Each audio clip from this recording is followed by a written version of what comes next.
I'm fortunate in that when we first received the 100-point score, it was the second time that I've been involved in a 100-point score. The first time was down in California at the winery I worked down there, William Sellium. One of their Pinot Noirs got 100 in Wine Enthusiast. It was the first North American Pinot Noir to receive a perfect score.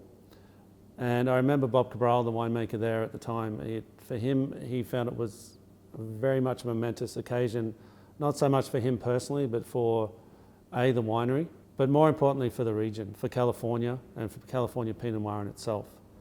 And he said that when he first heard the news, he was kind of a little bit awestruck. He sat there for quite a while thinking about it. So when I first heard the news, to me, I again was quite awestruck. I didn't really expect it. I knew the wine was very good, but I didn't really think that we were at the point where we get a recognition like that as such a young winery. It was only our third vintage. But I took the time to sit back to process it, and I realised that it was great for Checkmate.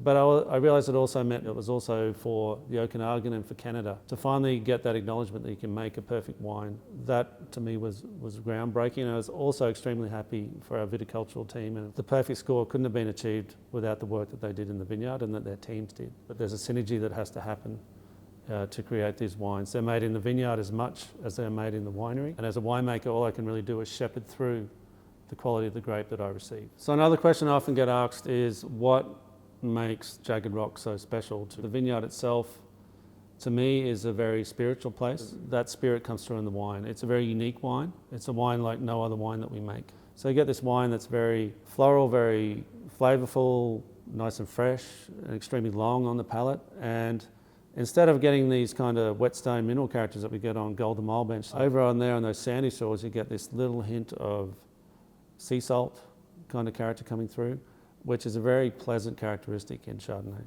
So again, a very different expression of what you get from the variety, but it's in this kind of magical, mystical place. It just so happened that Little Pawn was the very first wine that we did bottle. And it's great to see that something that is fairly insignificant when you think about it in the grand scheme of chess comes out to be something that's so important and so noble. And that's what the Little Pawn has done. It's become our most famous wine, and that's a really kind of nice twist of fate, I think, in how Checkmate has evolved. It's evolved very organically, and it's great to see that recognition for this wine coming through.